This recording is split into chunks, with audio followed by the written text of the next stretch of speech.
Hoje na TV Senhores, em parceria com o Canal Restaurante, em realização aqui na sede da Foresp, Federação dos Hotéis, Bares e Restaurantes do Estado de São Paulo, sendo que os Senhores é o Sindicato de Hotéis, Bares e Restaurantes de Osasco, Alphaville e região.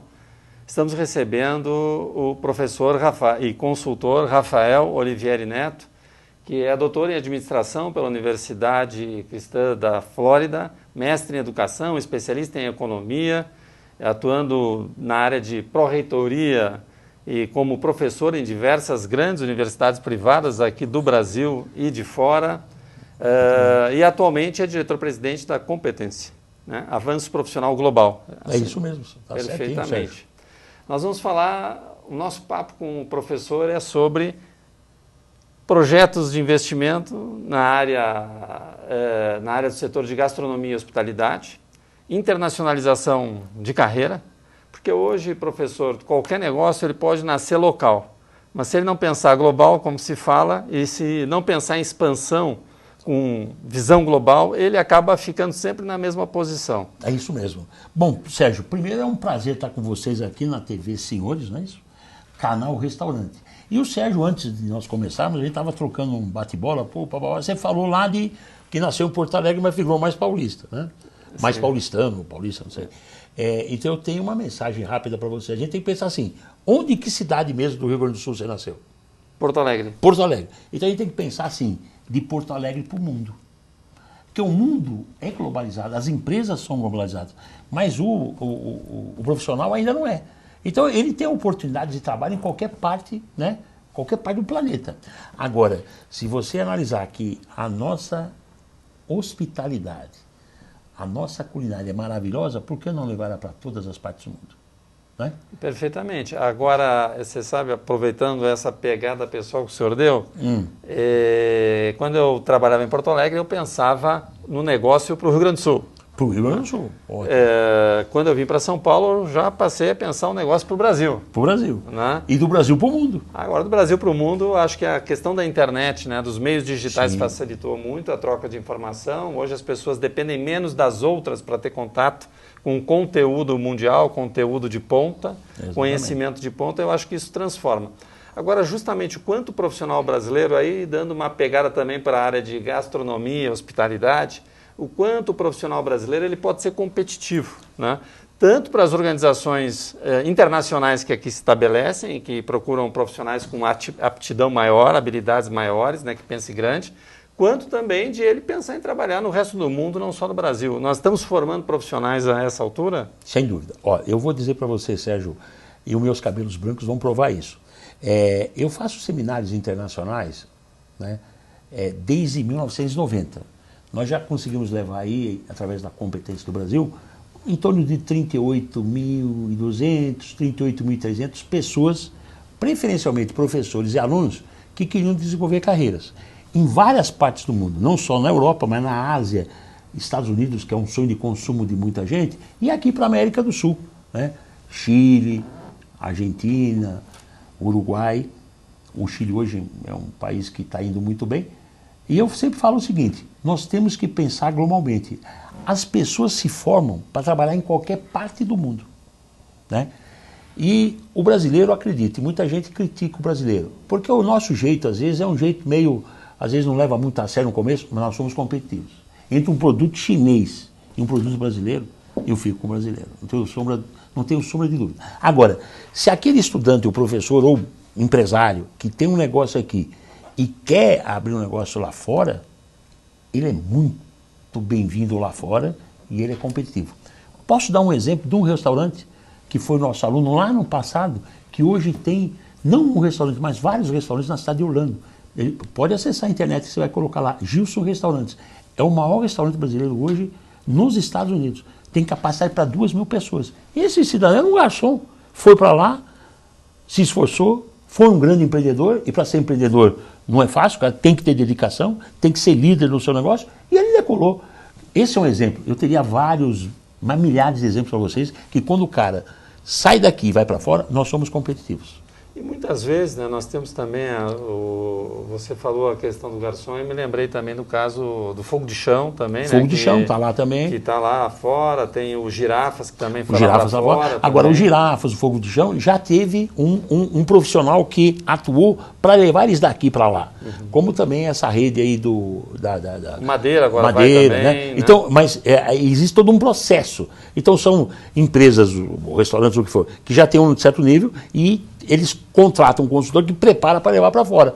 Agora, eu ainda sou daquele tempo que o pessoal não tinha para quem contratar, não tinha essa mão de obra especializada que tem hoje. O cara ia sozinho, ia com muita luta, muita garra, muita dedicação. Esse próprio Gilson, o cara dormia 3, 4 horas por dia, mas hoje é um monstro nessa área. Né? O empreendedor brasileiro também é forjado aí nas nossas instabilidades. Né?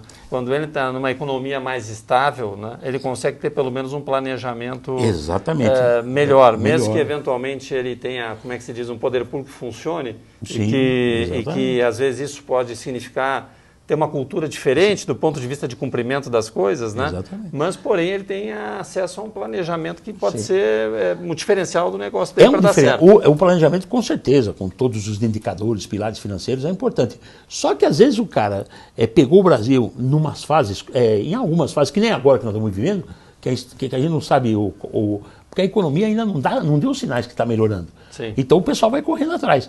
Se o cara se dedica, em vez dele, porque tem duas formas, né? Ou ele começa a reclamar da vida, que nada dá certo, que o governo ajuda, que os juros é alto, ou ele vai para a luta. Sim. Então é melhor ir para a luta. Sim. E como nós tivemos uma grande experiência só em coisas ruins na área da economia, é plano Bresser, é plano Sarney, é plano Verão, é plano Collor, quer dizer, o cara se especializou. É tanta coisa ruim que ele viu, que ele sobreviveu. Se ele sobreviveu, ir para fora, que tem muito mais estabilidade, como você colocou com muita propriedade, resolve sem problema nenhum. Agora, se você tiver um planejamento e na hora que você for para fora, que te dá todo um suporte, que as coisas funcionam, o cara decola. Eu não tenho dúvida disso. Comentar dois aspectos com você, professor. Um é a questão, a gastronomia, né, ela é um ambiente que me parece que até favorece essa globalização, porque hoje em dia as pessoas fazem, entre aspas, turismo gastronômico dentro da sua própria cidade. Porque tem um restaurante finlandês, tem um restaurante Sim, é isso mesmo. Brasileiro, né, tem um restaurante de comida tipicamente brasileira. Até aqui em São Paulo, a gente tinha comida de várias partes do mundo, mas não tinha de comida propriamente brasileira, digamos assim, que é um pouco mais recente. Né? Mais recente, depois que o chefe Alex Atala abriu um restaurante altamente gastronômico para comida brasileira, aí todo mundo achou que talvez... digamos assim, assumir a comida brasileira não era tão ruim assim. Exatamente, né? E é muito boa, por sinal, né? Exato. E é bem competitiva. E aí, nesse ambiente de gastronomia, vem um auxiliar que veio da Espanha, vem alguém que vem da Argentina, alguém que vem do Nordeste, enfim. Então, você tem toda uma troca de experiências e de cultura que prepara esse profissional para ter um relacionamento com idiomas diferentes, percepções de comida diferentes. E nesse ponto de vista, eu acredito que o Brasil tem do ponto de vista da comida, da bebida, tem uma imagem muito positiva lá fora. E isso pode ser um caminho profissional, fazer a carreira lá fora também. É um caminho. Se identificar como da gastronomia brasileira. Sim, é um caminho. E olha só, eu ando muito por aí, eu tenho 63 anos hoje, já andei muito por aí, e por mais que a gente viaje, passa uma semana, 10 dias, dá uma vontade de procurar a nossa comidinha. A nossa comidinha é o arroz, o feijão, é a mandioca, é o pastel aqui de São Paulo. E em toda a parte do mundo que eu vou por aí, sempre tem um restaurante brasileiro.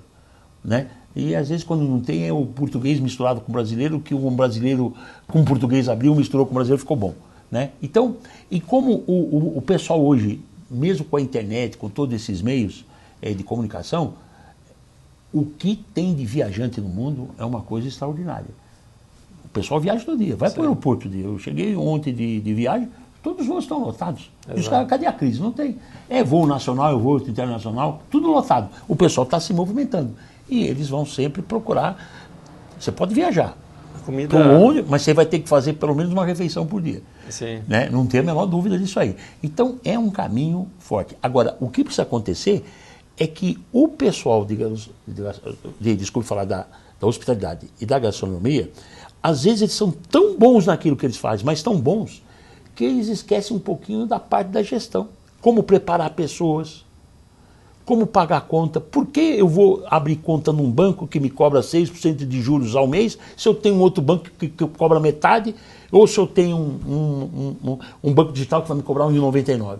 Então, às vezes, ele, pela rapidez do negócio dele, ele não vê esses aspectos financeiros que podem comprometer o negócio, ele abre mão da sua lucratividade, daquilo que ele vai receber, porque na hora que ele recebe e tem uma lucratividade alta, ele reinveste. Reinvestindo num negócio que ele gosta e que dá certo, ele cresce. E aí nascem essas grandes redes, né, de fast food, do que for, e o cara decola. Mas tem que se preparar. Eu queria justamente explorar com você essa abordagem, professor, que é da questão da idealização do negócio, do fazer do negócio aqui no Brasil, principalmente, até mesmo também em hospedagem. Hoje você tem, às vezes, o nascimento de pequenas pousadas ou pequenos hotéis de formatos diferentes, e na hora, no segmento de restaurantes e bares, a todo instante, de certa forma. Né? Lá fora, né, nos Estados Unidos, na Inglaterra, principalmente, o pessoal considera a abertura de um restaurante quase como se fosse uma empresa startup. Né? Exatamente. Eles idealizam, tem que ter algo novo, tem que ter uma inovação, tem que ter um jeito diferente, tem que ter uma arquitetura própria. Né? Exatamente. Tem aquele apelo do negócio. Um apelo do negócio. E nisso, eles estruturam um plano de negócio e investidores aderem a isso, porque está procurando oportunidade, porque hoje o juro também de rendimento financeiro nos bancos aí fora, é muito pouco, então estão procurando um negócio. E a área de alimentação tem sido muito visada, né? Sem dúvida. No Brasil, desde a compra da Ambev pelo pessoal do Grupo Garantia e várias outras empresas de alimentação, vários fundos de investimento passaram a buscar alimentação. E vão vir, porque o dinheiro está sobrando lá fora. E vai investir aonde? Vai investir em países que já tem tudo, então, tipo o Japão. O que precisa, né, rapidamente, para um pequeno negócio inicial, né, uma startup, um restaurante startup, conseguir montar um plano de negócio interessante para atrair investidores? É isso mesmo. Olha só, Sérgio, é muito simples. A pessoa tem uma ideia maravilhosa, abrir uma pousada lá em Paraibuna, não sei aonde, em qualquer lugar. Ele tem a ideia, ele tem o local, ele tem a forma, ele tem a arquitetura, só lhe falta um negócio que lá fora os caras têm. Colocar num gráfico chamado fluxo de caixa. Eu brinco até dando aula para os meus alunos que só entende, finanças quem tiver noções fortes de pornografia. Mas não é essa pornografia que está aí por aí, não. Sim. É pornográfico. Esse gráfico tem nome, é o fluxo de caixa. Tudo que vai para baixo, setas para baixo, é investimento ou despesas. E tudo que vai para cima são receitas. Como compatibilizar a receita e a despesa? Porque se ele abre um negócio, é maravilhoso, todo mundo gosta, mas não dá lucro, ele vai quebrar. Vai passar 1 ano, 2, 3, 4 anos, vai quebrar. O pequeno negócio brasileiro negligencia isso. Não tem a menor dúvida. Ele não aposta ele coloca a pessoa errada no lugar certo. Ele coloca a pessoa errada no lugar certo, o certo no errado. Quer dizer, ele não tem nem gestão de pessoas, desculpe falar assim, e na parte financeira, desculpe, pelo que eu vejo por aí, é um desastre. Mas é um desastre, inclusive em sala de aula, quando o cara é treinado para ser um excelente cidadão na área financeira, que não é. Agora, quando o cara entende isso, ele decola, e hoje os melhores financistas do mundo são brasileiros e estão em hotéis em Las Vegas, estão em hotéis em Nova York, estão em Portugal, na Europa, como um todo. E essa área do bar-restaurante é uma das mais multiplicáveis. Sem dúvida. Porque hoje em dia já tem uma cultura de franquia de alimentação. Se deu certo num lugar, é só preparar para crescer. Agora, você pode ver que a franquia só cresce depois que ela achou o modelo ideal dela. E esse modelo ideal passa pelo negócio, pelo prato que é maravilhoso, pela decoração que é maravilhosa. Pega um exemplo, né? Você vai em qualquer restaurante americano da rede Olive Garden ou Red Lobster, que são de uma empresa só, um é para frutos do mar, o outro é para massa. Todos são iguais, os pratos estão lá, o preço está ali, mas eles colocaram no papel, eles fizeram o planejamento financeiro, com todos os pilares financeiros. Aonde repousa a decisão financeira ótima de um negócio desse? Na data zero. Se na data zero, que nós chamamos tecnicamente de valor presente líquido, der lucro, se eu ganho dinheiro no momento zero, vou ganhar no futuro, porque o dinheiro tem valor no tempo. Mas tem que fazer, tem que botar no papel, tem que se especializar nisso. A ideia é boa, mas tem que colocar tem que no criar papel. essa cultura empresarial, tem uma atitude empresarial um pouco diferente, para pensar até um pouco maior, né? Pensar grande, como se fala, para poder multiplicar e expandir o negócio. Né? Porque é um negócio que não nasce pensando na expansão, ele fica pequeno e ficando pequeno, em geral, definha, confinado, não interessa a ninguém como investimento. Exatamente, como investimento. E a gente até percebe que quando forma uma cultura empresarial, alguns grupos nesse setor, torna-se fácil, como o senhor citou, que duas marcas grandes fazem parte do mesmo grupo, né? E aqui no Brasil nós temos alguns grupos que têm 5, 6, 7, 8 marcas de franquia. Perfeito. E todas elas com 100 casas numa, 200 lojas noutra, porque formaram essa cultura empresarial. Então, multiplicar fica mais fácil. Multiplicar fica mais fácil. E essas grandes empresas, elas também têm que ter uma preocupação na formação de quem vai trabalhar lá.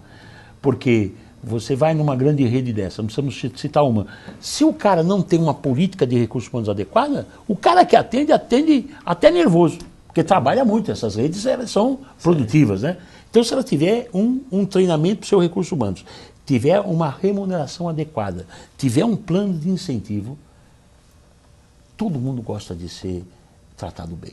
Bom, aí estão algumas questões que foram colocadas, algumas delas até respondem essa questão que a gente chama que na área de alimentação tem uma mortalidade muito grande dos pequenos negócios, né?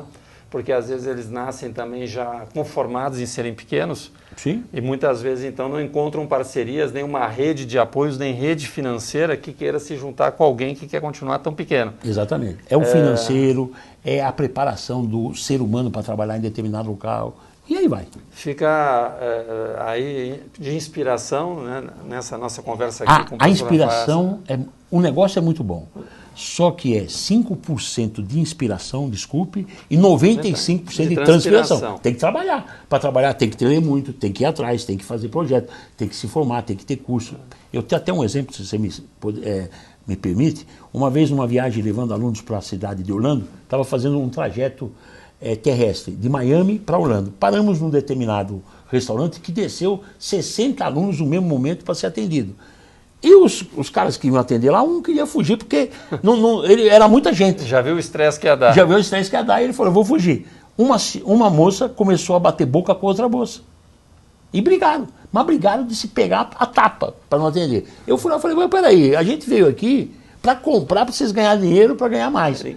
Para de brigar. Não achamos que estávamos trazendo problema. Exatamente. E nesse momento, por obra, de um anjo da guarda que a gente sempre tem, entrou o dono do negócio e viu aquela briga e viu eu apartando. Ele chegou e falou, quem que é o senhor? Eu falei, eu sou isso. Eu falei, vou contratar o senhor só para apartar a briga.